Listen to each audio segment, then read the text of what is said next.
मौसम बदल रहा है। भौगोलिक स्तर पर ही नहीं बल्कि वैश्विक स्तर पर भी राजनीतिक बदलाव की बयार चल रही है। इसी बीच चुनावी मौसम ने इंडोनेशिया में दस्तक दी, जहां नए राष्ट्रपति का चुनाव किया गया। इंडोनेशिया के पूर्व सैन्य नेता और कभी रक्षा मंत्री रह चुके प्रोबोवो सुबियांतो ने जनमत हासिल किया। यह चुनाव दुनिया का सबसे बड़ा एक दिवसीय चुनावी अभ्यास बनकर उभरा। हालांकि देश के लिए चुनावी डगर इतनी भी आसान नहीं थी, लेकिन वो कहते हैं ना कि अंत भला तो सब भला। कुछ ऐसा ही मंजर इस द्वीपीय देश में नजर आया। सत्ता परिवर्तन के साथ देश के वैश्विक पहलों में भी बदलाव आएगा। ऐसे में प्रश्न उठता है कि देश में सत्ता परिवर्तन का क्या असर पड़ेगा। वहीं चुनावों के बीच इंडोनेशिया की राजधानी बदलने की क्यों बात हो रही है? इसके साथ ही भारत और इंडोनेशिया के संबंधों पर इसका क्या प्रभाव पड़ेगा? तो व्यूवर्स, आज के इस एपिसोड में हम इन्हीं सवालों पर चर्चा करेंगे।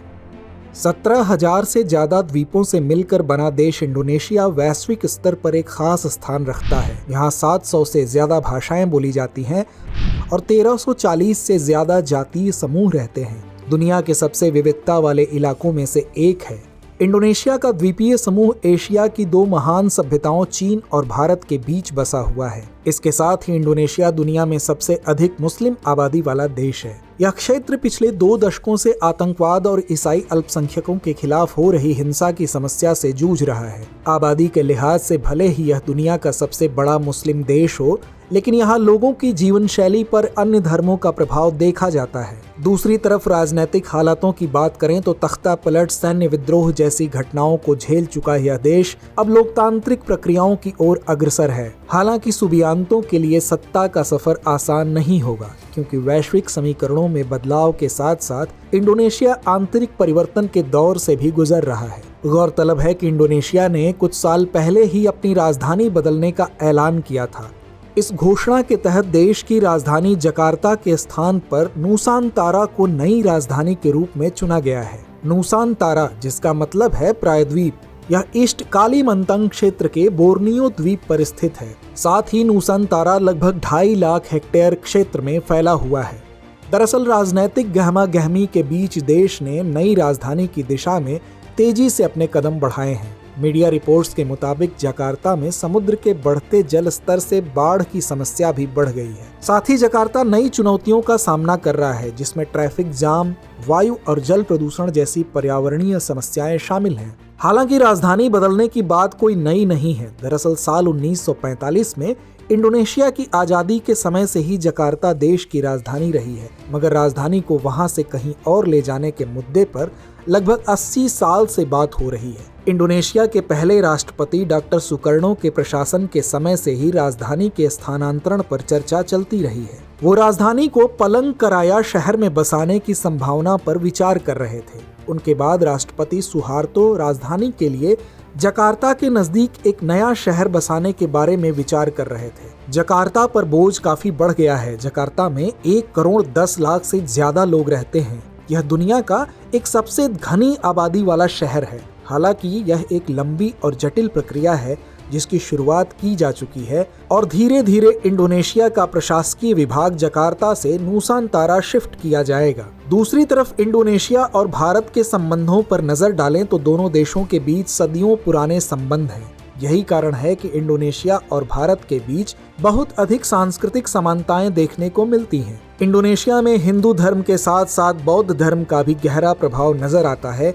वहीं 28 करोड़ आबादी वाले इंडोनेशिया में भारतीय मूल के लोगों की संख्या लगभग 1,20,000 है। इसके साथ ही इंडोनेशियाई भाषा, स्थापत्य, राजशाही और मिथकों पर भी इसका साफ असर दिखता है।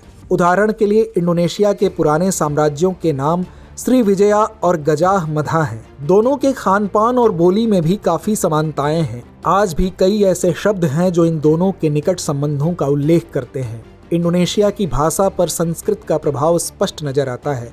कुछ शब्दों पर नजर डालें तो भाई के लिए सहोदर, रंगों के लिए वर्ण, बहासा व भाषा, रुपया और रुपया आदि कुछ उदाहरण हैं जो इसका प्रत्यक्ष प्रमाण है। इंडोनेशिया के उत्सवों और झांकियों आदि में रामायण और महाभारत के पात्र कठपुतलियों के रूप में नजर आते हैं। हालांकि इसके रामायण और महाभारत में प्रयुक्त प्रसंग कुछ भिन्न है, लेकिन कथानक में एक रूपता बरकरार है। भारत और इंडोनेशिया के आर्थिक संबंधों की बात करें तो आसियान क्षेत्र में भारत का दूसरा सबसे बड़ा व्यापारिक भागीदार बनकर उभरा है।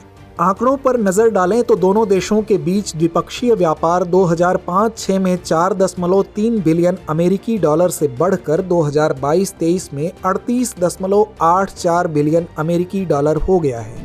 वहीं भारत इंडोनेशिया से कोयला और कच्चे पाम तेल का दूसरा सबसे बड़ा खरीदार है। साथ ही खनिज, रबर, लुगदी तथा कागज और हाइड्रोकार्बन भंडार का आयात करता है। भारत इंडोनेशिया को परिष्कृत पेट्रोलियम उत्पाद, वाणिज्यिक वाहन, दूर संचार उपकरण, कृषि वस्तुएं, इस्पात उत्पाद और प्लास्टिक निर्यात करता है। इंडोनेशिया भारतीय निवेश के लिए एक आकर्षक गंतव्य है। इंडोनेशिया में लगभग 30 भारतीय निवेश उद्यम हैं। रिपोर्ट्स की माने तो 2000-2022 के दौरान इंडोनेशिया में 4750 परियोजनाओं में भारत ने निवेश किया है। भारतीय कंपनियों ने बुनियादी ढांचे, बिजली, कपड़ा, इस्पात, मोटर वाहन, खनन, बैंकिंग और उपभोक्ता सामान क्षेत्रों में महत्वपूर्ण निवेश किया है। इसके साथ ही भारत ने इंडोनेशिया के साबांग द्वीप में निवेश किया है। आर्थिक के साथ साथ यह क्षेत्र कूटनीतिक दृष्टिकोण से भी बेहद अहम है। ये द्वीप सुमात्रा के उत्तरी छोर पर है और मलक्का स्ट्रेट के भी करीब है। इस क्षेत्र की अहमियत को देखते हुए भारत ने यहाँ निवेश का फैसला किया है। यहाँ पोर्ट और इकोनॉमिक जोन में भारत निवेश करेगा और एक अस्पताल भी बनाएगा।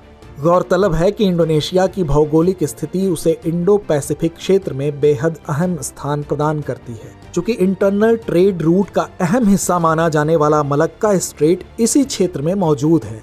यह क्षेत्र मध्य पूर्व और पूर्वी एशिया के बीच सबसे छोटा समुद्री मार्ग, एशिया, मध्य पूर्व एवं यूरोप के मध्य परिवहन के समय तथा लागत को कम करने में मदद करता है।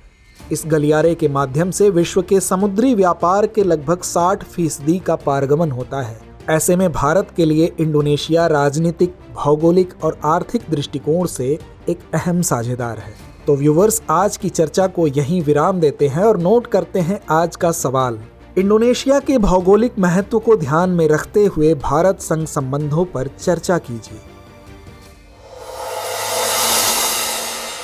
डियर व्यूअर्स, अपने एग्जाम की तैयारी को और बेहतर करने के लिए हमारे चैनल को लाइक, शेयर और सब्सक्राइब करना न भूलें।